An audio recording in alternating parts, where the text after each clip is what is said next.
What's up, guys? Today I'm going to show you how I do all of my e-scouting before any of my hunting trips. In my opinion, e-scouting is a super crucial step to any successful trip, especially if you're not going to actually be able to go there in person before you go your trip and do some physical scouting.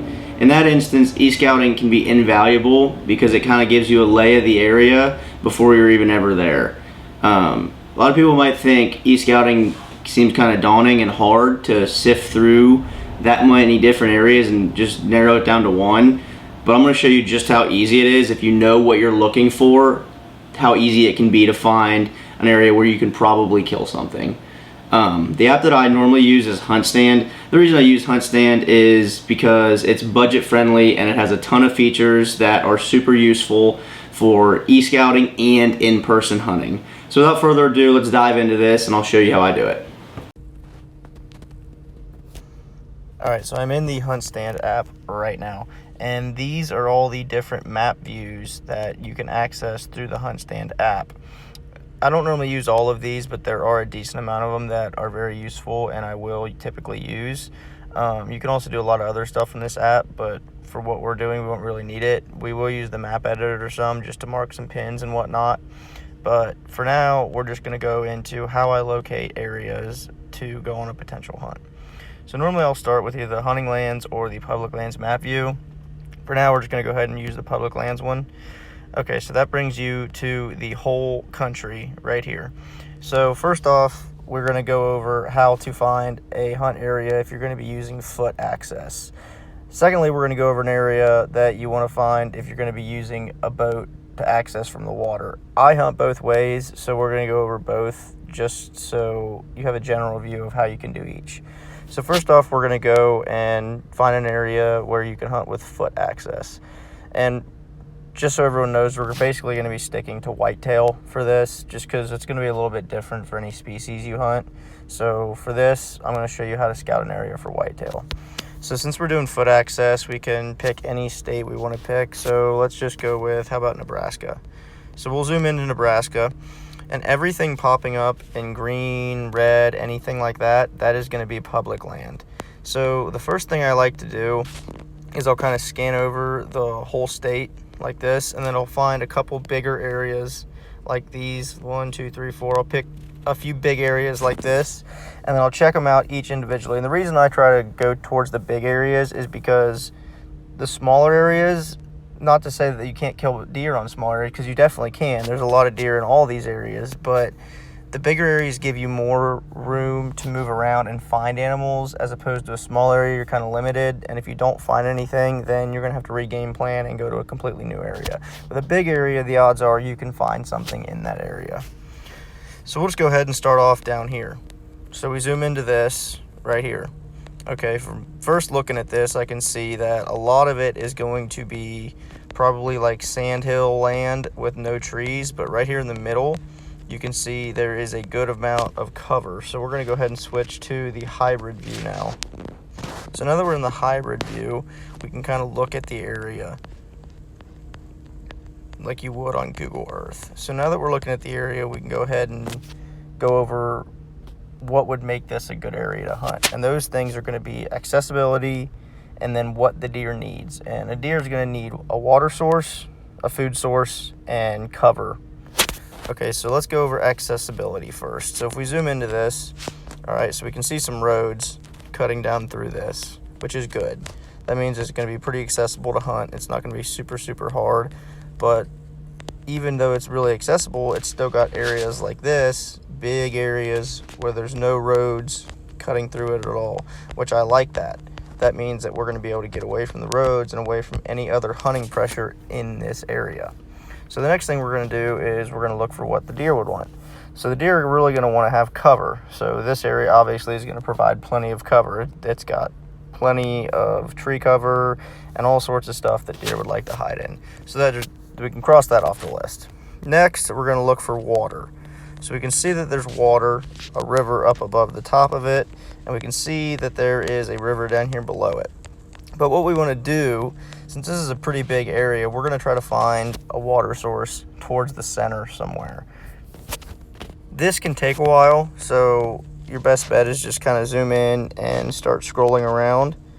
I see something right here. Okay, so this, so what this looks to be a man-made water source, probably for cattle, but deer and other animals will definitely use this, and you can see all the trails cutting straight into it. So being that there's a really good water source right here, I would probably plan my hunt around this general area right in here somewhere. So now we know they have cover, they have water, it's accessible, and now we just need to know that they have something to eat, which is that's one of the harder things to do on a map when you're looking at public land, is verify that the deer have something to eat. So we're going to go ahead and assume that they do, since especially there's cattle in this area. The cattle obviously have something to eat, so the deer will probably have something to eat too. So this area here actually looks like it could potentially be a very good area to hunt. So the next step in this would obviously be to go online and look up this area and try to find any information you can about it. I'm not going to do that because that takes a little bit longer, but this kind of gives you a general area of where we could potentially go and kill something. So let's try to find one other area real quick. So we're going to zoom back out and we'll go back to, well, this time we'll use hunting lands just so you can see the difference. Okay, so now we're on hunting lands. Let's zoom out and then we'll zoom back in and we will try to find another area. Okay, so this looks like a pretty big area right here. Soldier Creek Wilderness area. All right, so we'll zoom into that. Then we'll go back to our hybrid view. Okay, so this is looking kind of cool.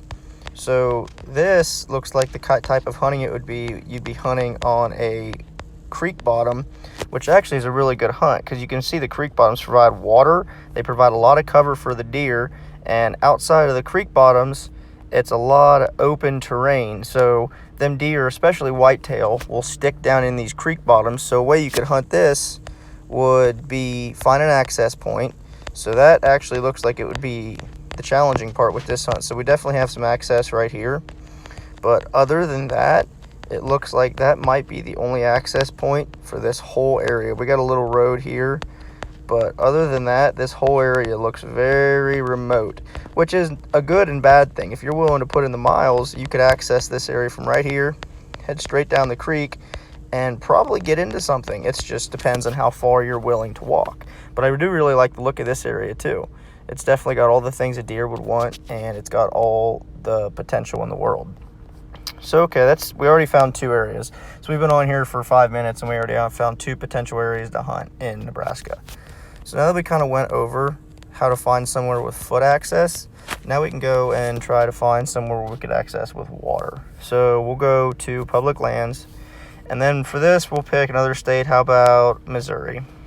Okay, so we zoom into Missouri, which is right here, and we're going to look for areas by the water that we could access from a boat that would be a little more difficult to access from a road. Okay, so we can zoom in and look for water at this point.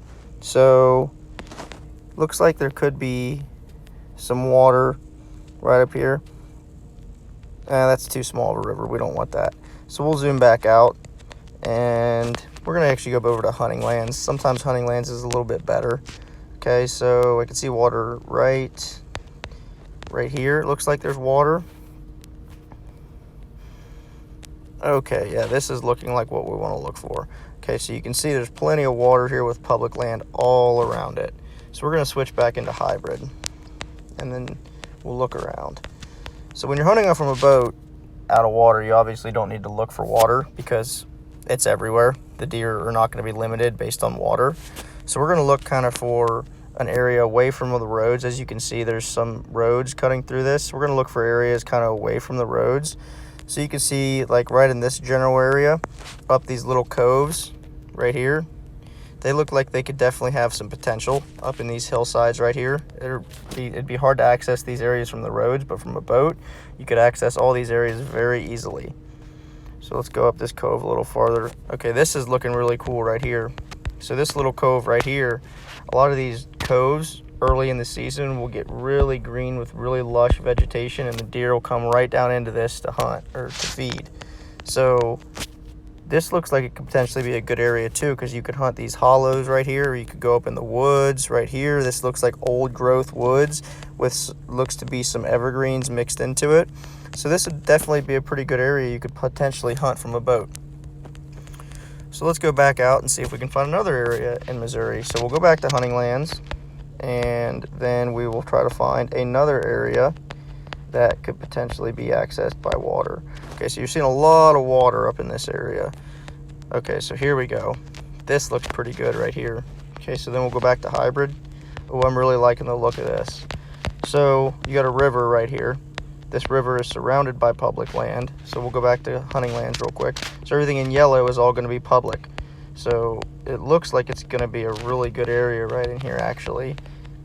Yeah, so all this is public. You can access it from the river, but these fields, they're either going to be crop fields or they're going to be CRP or some sort of field where it provides a lot of good bedding cover. You have the water right there, and then you have all the hardwoods you need right here. So all these areas up through this river look really, really good. So what we want to find is actually a boat ramp, an accessible point. What's actually really useful for that, I'll show you another map view.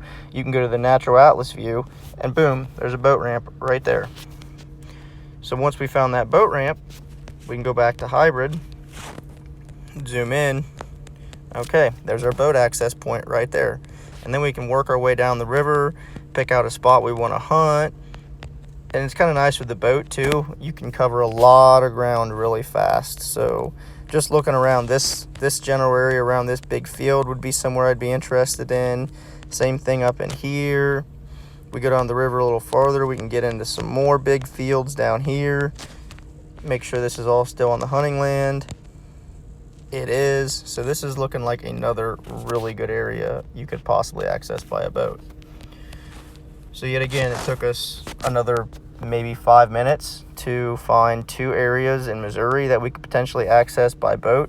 So that kind of goes to show you just how fast you can do this if you really know what you're looking for. It's not super hard. The app is really easy to use when you're using the different map views. Hunting lands and public lands are very useful.